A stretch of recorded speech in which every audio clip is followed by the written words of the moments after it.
What's up, everybody? Welcome back to the IGN live show here at San Diego Comic-Con. I'd like to point out that, yes, I pointed at nothing, because there's lights there, but the camera was over there.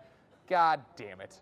Anyways, we're sponsored by Lucy and The Evil Within. Thank you very much for your money and being part of this show. But right now, let's talk about Penny Dreadful, who gave us no money to talk about their show. Thanks a lot, guys. But we're doing it anyway. No problem. Yeah.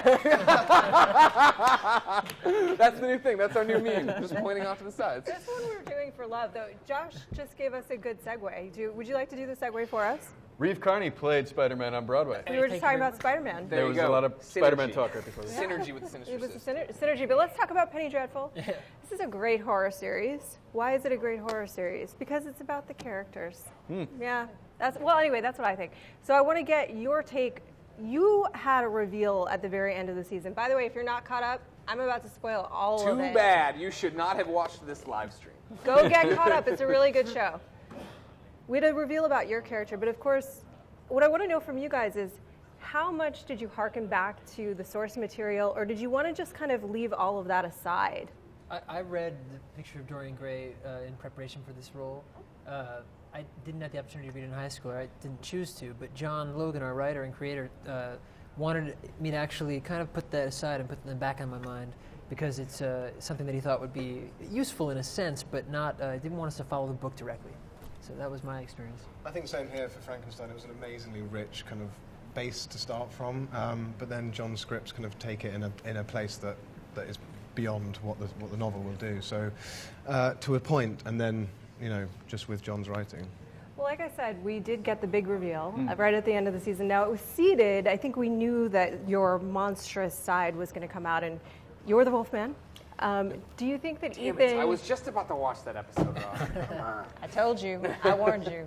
Do you think that Ethan, in his grief... This is my take on it. Ethan, in his grief, is just going to entirely embrace his beast. It's just he's going to kind of let it out. What do you think? I think in grief one does embrace one's beast, but I'm as curious as you are to see what happens because John is giving us the new scripts on next Thursday. I think he specifically didn't give them to us before Comic-Con so that we didn't reveal anything. They don't trust the actors on this show. That means we can't sneak any reveals out of you. We can make things up. Should we make things up? I would love to make things up. Like, for one thing, what is Dracula going to look like? He's like a mermaid. A really interesting take on Dracula this time around. Yeah, exactly. What from playing Spider-Man did you bring into Dorian Gray? I'd like to think, nothing from the character, I would hope, but I think the experience, the work ethic that I had to develop being on Broadway doing 8 shows a week, it definitely helped me preparing for this. Let us venture into the field of speculation since we have no facts. I really loved the relationship between Dr. Frankenstein and the monster a lot, and I thought that nailed the source material about what that monster was all about. Where do you think it goes? Has he reconciled himself to what he's created? Does he love him? Does he feeling more parental? I think that was the journey over a lot of the episodes, was owning up to his guilt and his shame and sort of relearning how to live with this creation of life which he'd created. I think there's a point where he was going to kill him and wanted to make him not exist anymore. But I think he's more intrigued by actually keeping him alive and sort of developing some sort of relationship with what he has created. I mean, there's definitely the groundwork there for a really nice confrontation between these two gentlemen. Am I right? Like, how would you foresee if, say, Ethan were to discover what had become of his beloved?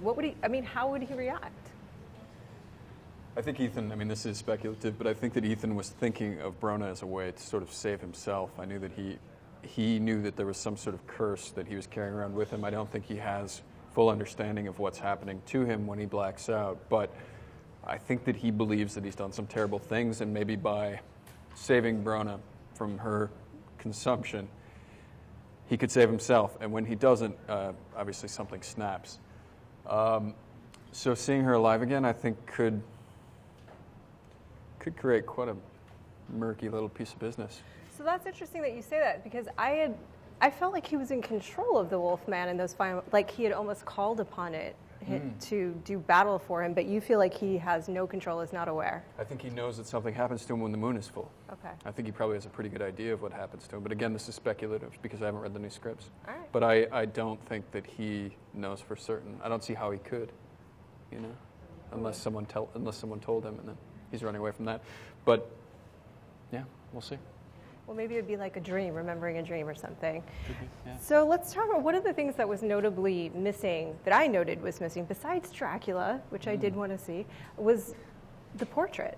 Right. Yeah. I mean, there is a portrait that I've seen. I think that I'm not exactly sure what the plan is. Like Josh is saying, next season we haven't seen any of the scripts yet. But I think most of the time it was something I was imagining in front of me. But I think they may plan to change the portrait, and maybe that's why we haven't revealed it, or just, dramatically they wanted to keep that for a different point in time. There was a lot going on in the finale, as you can tell. So I think adding closure to that storyline would have been a bit too much. You guys all had very interesting arcs with Vanessa Ives, very interesting arcs with Vanessa Ives. Can you talk about that a little bit, just sort of how that character, in a way, to me, she acts as the fulcrum of this world, and where you foresee your relationships going moving forward?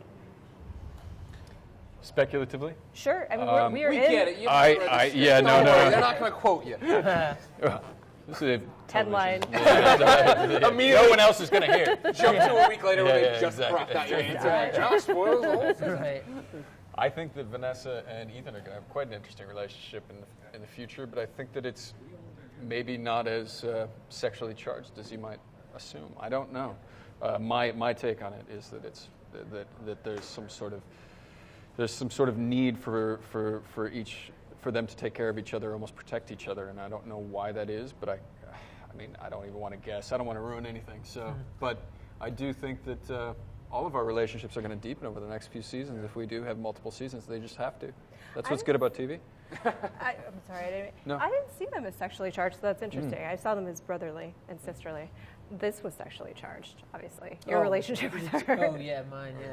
I guess my relationship's sexually charged with pretty much everyone I encounter on the show. I guess. Just like real life. Yeah.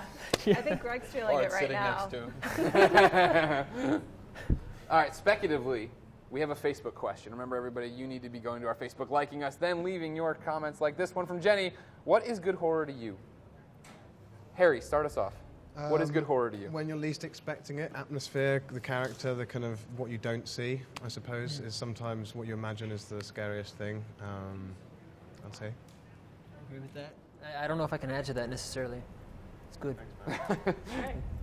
I was always told that it was scariest to cover your eyes when you're watching a movie at the scary parts because your imagination is always worse than what people could come up with. Yeah, but these days, sometimes the films are far exceeding what your imagination can come up with. So. Yes, they are. Well, what's actually funny is that Universal is going to reboot the Universal Monsters now. Really? And I wondered if that was maybe in part because of how successfully the show has been done and rendered, and they thought, oh wow, this can be done really well. Have you guys had interactions much? I mean, we're here at Comic-Con. Talk about sort of the reaction from the public, from the fans, what they're making of the show, how they're interacting with you guys. I really like Josh's doll, and I personally want to have my own. He's been signing a lot of his own dolls, which is pretty cool. It's not anatomically correct. Right. Yeah. It doesn't have certain, parts, but yeah. So I don't know. I think there hasn't been a lot of wild stuff. That's about it. I mean, everyone's been respectful and excited. And We've got our panel later, so maybe we'll see that. A lot of speculative answers on that.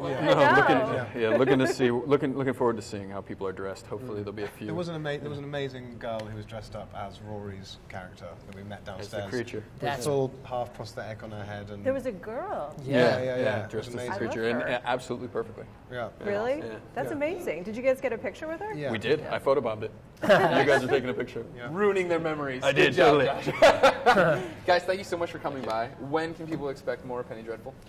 Next spring, I think, but we don't know. That's Again, it's speculative. speculation. That's a speculative Field of answer. speculation. No quotes. Ladies and gentlemen, you don't have to speculate about when IGN will be live with Comic-Con because it's coming up right after these short messages.